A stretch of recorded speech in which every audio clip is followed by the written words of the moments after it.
ሰላም ጤና ፍቅር በረከት ተመኝንላችሁ ወደ ቤተሰቦቻችን በያላችሁበት የዓለም ዳርቻ ሁሉ እንደምንቆያችሁ እጅግ አስገራሚ በሆነ መረጃ ተገናኝተናል። ይሄ መረጃ እንግዲህ ያው ኢትዮጵያችንን የሚነካ ነው። ምክንያቱም ሀያላኑ በጸጥታና በሰላም ከኖሩ እኛም በሰላም እንኖራለን። ስለዚህ እንግዲህ ካዘለቀላቸው አዲስ መረጃ መጥቷል። ይሄም በጣም የሚያስደስት መረጃ ነው። እጅግ በጣም ደግሞ የሚያስገርም መረጃ ነው። ይሄ መረጃ ኢራን አሜሪካና እስራኤልን የተመለከተ መረጃ ነው። ኢራን እንደሚታወቀው እንግዲህ በጣም በርካቶችን የመከተች አብረን ሲኦል እንወርዳለን እንጂ በጭራሽ አላቆሙም ብላ ለሀያላኖች ያልተንበረከከች አገር ናት። ከሷ ብዙ ነገር እንማራለን። እንደሚታወቀው አያቶላህ አሊ ኻሜኒ መንፈሳዊ መሪዋ ከተገደሉ፣ ቤተሰቦቻቸው ታላላቅ የጦር መሪዎቻቸው ከተገደሉ በኋላ ኢራን በሚሳኤሎቿ ጠላቶቿን ስታስጨንቅና ስትበቀል ነበረ። ኢራን አሁን ደግሞ በርካታ ረብጣ ቢሊዮን ዶላሮች ባንኮቿን እያስጨነቁት እንደሆነ በዚህ ሰዓት በጣም ብዙ መረጃዎች እየወጡ ነው። ከዚሁ ጋር ተያይዞ ታዲያ ከኢራን ህዝቦች በላይ እዚች ምድር ላይ ደስተኛ ማንም የለም እየተባለ ነው። እንደሚታወቀው በጦርነት አቋማቸው ጠላታቸውን ምን ያህል እንዳስጨነቁ አይተናል። የዓለም ኢኮኖሚ ደግሞ በመዳፋቸው ላይ እንዳለ አረጋግጠዋል። የኛን ሀገር ሳይቀር መላው ዓለምን የነካ የኢኮኖሚ መሽበድመድ ገጥሞን ነበረ። የሆርሙዝ ሰርጥን በመዝጋት የዓለምን ኢኮኖሚ ሽባ አድርገው ቆይተዋል። በጣም ከብዙ ሀገራት ጋር ተታኩሰው አቅማቸውን በደንብ ያሳዩ ናቸው ኢራናውያን። የቀድሞዎቹ ፋርሳውያን ላመኑበት ለጸኑበት አቋማቸው በእጅጉ ተፈትነው ቆይተዋል። በስተመጨረሻ ግን ስምምነት ላይ እንደተደረሰ እየተነገረ ነው። አሜሪካ ወደ 300 ቢሊዮን ዶላሮች ካሳ እንደምትከፍል አሳውቃለች። ይሄ እኔም በግሌ በጣም ነው ሰርፕራይዝ ያደረገኝ። ዩናይትድ አረብ ኤምሬትስ ደግሞ ካሁን በኋላ ምንም አይነት ጥቃትና ተኩስ አንፈልግም፣ እባክሽን ለስካሁኑ ጥፋታችንን 3 ቢሊዮን ዶላር አሁን እንከፍላለን፣ ከ10 እስከ 20 ቢሊዮን ዶላር ደግሞ ወደፊት የምንከፍል ይሆናል ሲሉ ይህንን አስቀምጠዋል። ይሄ ሁሉ እንግዲህ የሚያሳየን እኛም ወደ ሀገራችን ወደ ውስጣችን ማሰብ አለብን። የአንድ ዓላማ ጽናት ነው ለዚህ ያበቃቸው ማለት ነው። ምንም እንኳን በሀገራቸው ገንዘባቸው ቢወድቅ ኑሮ በጣም ቢያጋሽብ የኑሮ ውድነቱ እንደገና ደግሞ የሚጠጡት ውሃ እንኳን እስከማጣት ድረስ የደረሱበት ጊዜ ነበር። በተለይ አያቶላህ አሊ ኻሜኒ ሊገደሉ ሰሞን በጣም ታላቅ ውጥረት ነበር ሀገሪቷ ላይ። ነገር ግን ያንን ነገር ወደ ጎን ብለው ጠላት እነሱ እንዳይገባና ሀገራቸውን እንዳይወርና እነሱ ማንነታቸውን እንዳያጡ በጽናት እስካሁን ድረስ ቆመዋል። ሀገር መውደድ ለሀገር መሞት። እንግዲህ አያቶላህ አሊ ኻሜኒ ከነቤተሰቡ ታላላቅ የጦር ጀነራሎች መደበኛው ህዝብን ሳይቀር ዋጋ የከፈለበት ነው ይሄ ጦርነት። ዜጎቿ እየተራቡ እየተጠሙ ሀገራቸውን ለባዕድ አሳልፈው ላለመስጠት ተማምለው ኢራንን እጅግ አስፈሪና ተገዳዳሪ የሌላት ሀያል ሀገር አድርገዋታል ማለት ነው። ችግር ሳይኖር አይደለም። አዎ ችግር አለ፣ ያገዛዝ ችግርም እንዲሁም ደግሞ ማህበረሰቡ ጋር ወርዶ ባለማነጋገርም ኢራን በብዙ ተፈትናለች ለብዙ አመታት ማለት ነው። ቀልድ አይደለም። በብዙ ማዕቀቦች የተተበተበች ነበረች። ሀያላኑ ግን ሸብረክ ሲያደርጓት እሷ ምንድነው ያደረገችው? ለነሱ አልተንበረከከችም። ቀጥታ ራሷን ወደ ማበልጸግ ነው የሄደችው በራሷ ማለት ነው። ከዛ ደግሞ ምንም እንኳን ችግር ላይ ቢሆኑም ሌሎች ሀገራትን ጣልቃ ላለማስገባት እጅ ለእጅ ተያይዘው ይህንን ሁሉ መከራ አልፈውታል ማለት ነውና በጣም ነው የሚያስገርም መረጃ ነው የወጣው። የመረጃ ምን ይመስላል የሚለውን ከእናንተ ጋር በጥልቀት ልንፈትሸው እንወዳለን። እናንተም ሀሳብ አስተያየታችሁን በኮሜንት መስጫው ላይ ብታጋሩን ደስ ይለናል። ሮማን ጸጋዬ ነኝ ከአክሱም ቲዩብ። ሰናይ ቆይታ ይሆንላችሁ። የኢራን ታሪክ የብዙ ሺህ ዓመታት ዕድሜ ያለው በታላላቅ ስልጣኔዎች በውጣ ውረዶች የተሞላ የወርቅ ቀለም አሻራ ነው። የህዝብ ካለፈበት ጥንታዊ ታሪክ ጀምሮ እስከ ዛሬዋ እስላማዊ ሪፐብሊክ ድረስ ያለው ስነ ልቦናዊ ጥንካሬ አገሪቱን በዓለም መድረክ ላይ አስፈሪና ተጽዕኖ ፈጣሪ እንድትሆን አድርጓታል።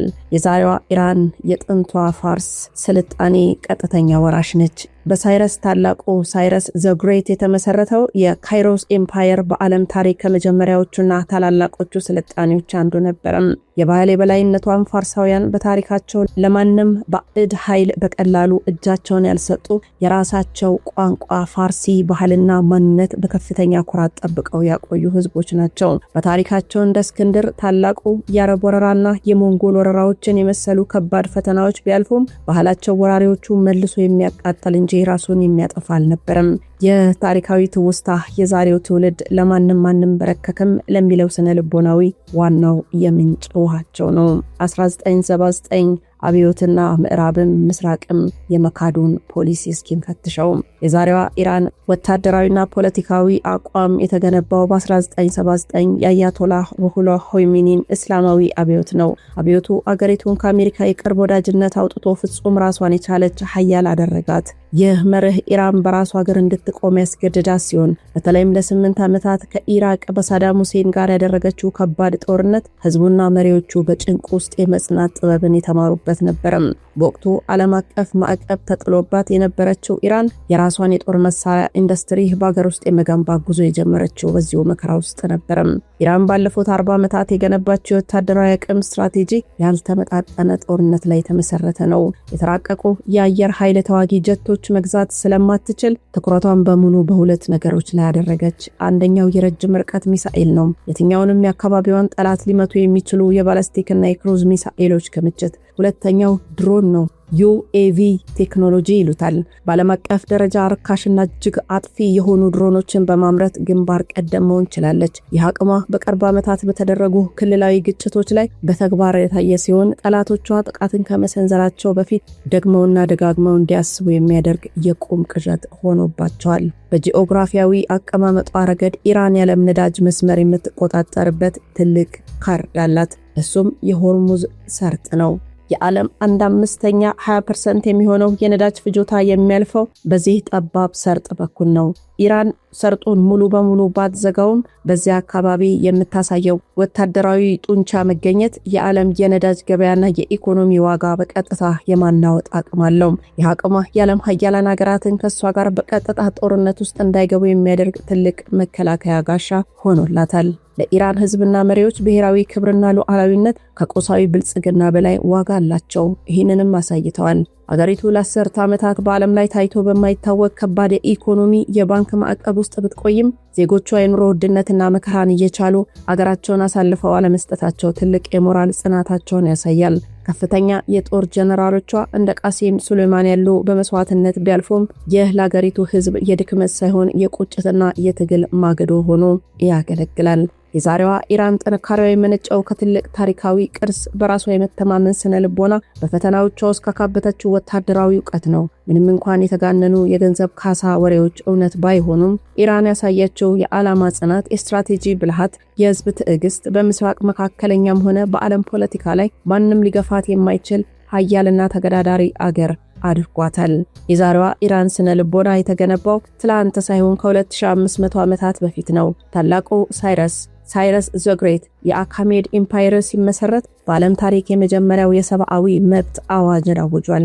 ይህ አዋጅ ለህዝቡ የሰጠው ስነ ልቦናዊ ስንቅ እኛ ገዢዎች እንጂ ተገዢዎች አይደለንም የሚል የዘር ኩራት በደም ስራቸው ውስጥ እንዲፈስ አድርጓል። የባህል የበላይነት ስሜትም አላቸው። ፋርሳውያን ጎረቤቶቻቸው በነበሩት በግሪክና በሮማውያን ዘንድ ሳይቀር በስልጣኔያቸው በህንፃ ጥበባቸውና በወታደራዊ ስልታቸው ኢሞርታል ሶልደርስ በመባል በሚታወቁት የሊቃውንት ጦር እጅግ የተፈሩ ነበሩ።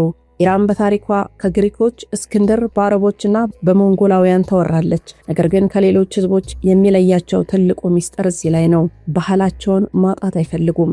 አረቦች ኢራንን በ7ኛው ክፍለ ዘመን ሲወሩና እስልምና ሲያስፋፉ አብዛኛው የመካከለኛው ምስራቅ ህዝብ ቋንቋውን ወደ አረብኛ ቀየረም። ፋርሳውያን ግን እስልምናን ተቀብለው ቋንቋቸው ፋርሲን ግን ጥንታዊ ባህላቸውን እንደ ኑሩዝ ያሉ በዓላትን አስጠብቀው ኖረዋል።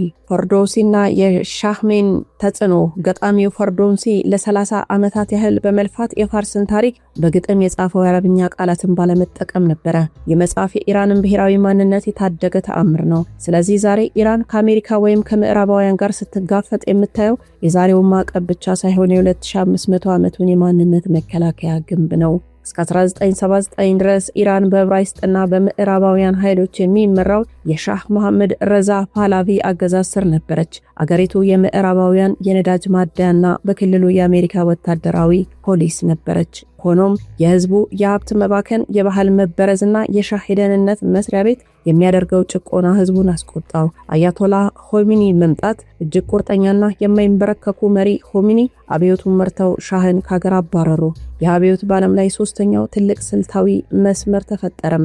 እንደዚህ ስንላቸው በአመራሩም በህዝቡም ችግር የለም እያልናቸው አይደለም። አብዮቱ እንደፈነዳ ግን ወዲያውኑ በ1980 ሳዳም ሁሴን በምዕራባውያን አረብ ሀገራትና በሶቪየት ህብረት እየተረዳ ኢራንን ወረረም። ዓላማው አዲሱን አገዛዝ ማፍረስ ነበረ። ኢራን በወቅቱ አንድም የሚረዳት ሀገር አልነበረም። ሳዳም የኬሚካል መሳሪያዎችን ሳይቀር በኢራን ወታደሮችና ሲቪሎች ላይ ሲረጭ ዓለም ዝም ብላ ነበረም።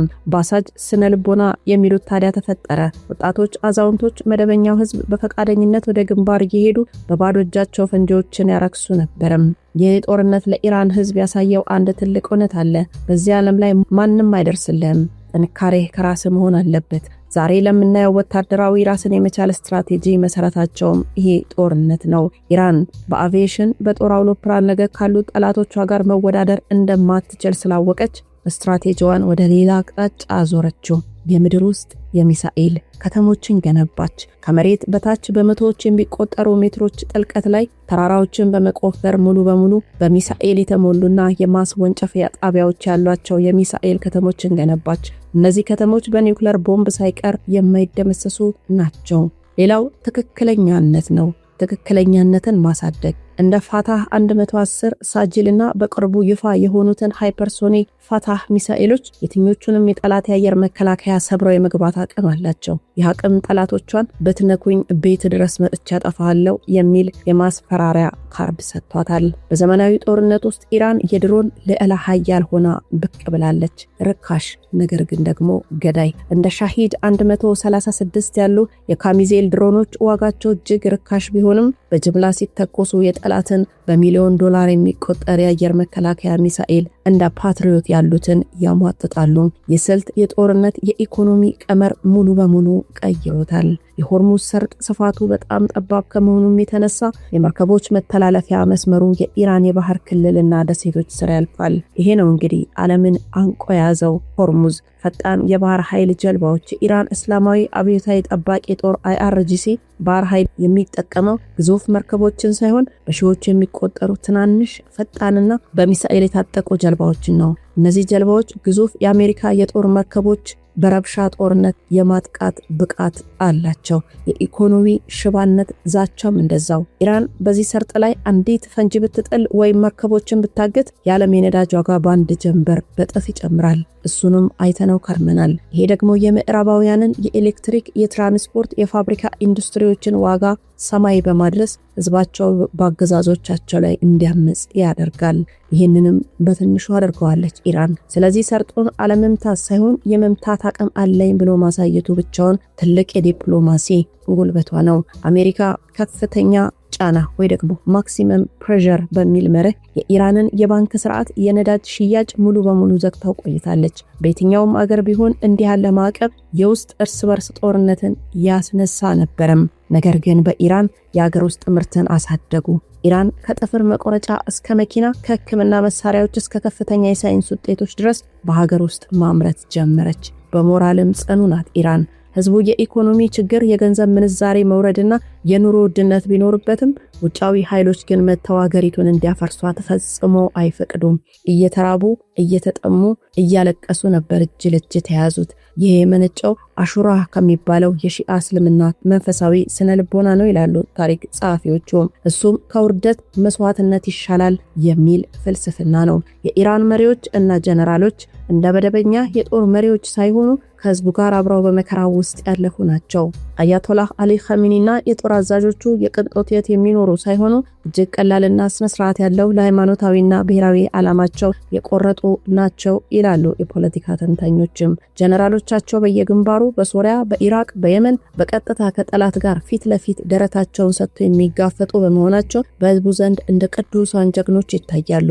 ይህ የአመራር ቁርጠኝነት ህዝቡ በችግር ውስጥ ቢሆንም ለመሪዎቹ ታማኝ ሆኖ እንዲቀጥል ሞራል ሆኖታል። ኢራን ዛሬ ላይ የደረሰችው በምዕራባውያን መልካም ፈቃድ ሳይሆን በራሷ ደምና ላብ በፈጠረችው የመቋቋም ዘንግ አክሲስ ኦፍ ሬዚስታንስ አማካኝነት ነው። የዲፕሎማሲ መስተጋብር ለውጥ ዛሬ ከቻይናና ሩሲያ ጋር የፈጠረችው ስልታዊ ጥምረት የምዕራባውያንን ማዕቀብ ውጤት አልባ አድርጎታል። ሌላው የካሳና የስምምነት ውሳኔዎች ምንም እንኳን በቢሊዮን የሚቆጠሩ የካሳ ክፍያዎች አሜሪካ 300 ቢሊዮን፣ ዩኤኢ 3 ቢሊዮን ትከፍላለች ቢባልም ነገር ግን ይፋዊ ህጋዊ ስምምነቶች እስካሁን እንዳልተደረጉ ደግሞ አንዳንድ ፍንጮች እየተሰሙ ነው። የዓለም ሀያላን አገራት ግን ከኢራን ጋር ለመደራደር መገደዳቸው የማይካድ ሀቅ ነው። ገንዘብ በመክፈል ሳይሆን የኢራንን ወታደራዊና ስልታዊ ጥንካሬ አምኖ በመቀበል ስምምነቶችን በመማጸን ጠላቶቿ እጅ እየሰጡ ነው። ከጥንቷ ፋርስ ጀምሮ እስከ ዛሬዋ ኢራን የተዘረጋው ታሪክ የሚያስተምረን አንድ ትልቅ እውነት አለ።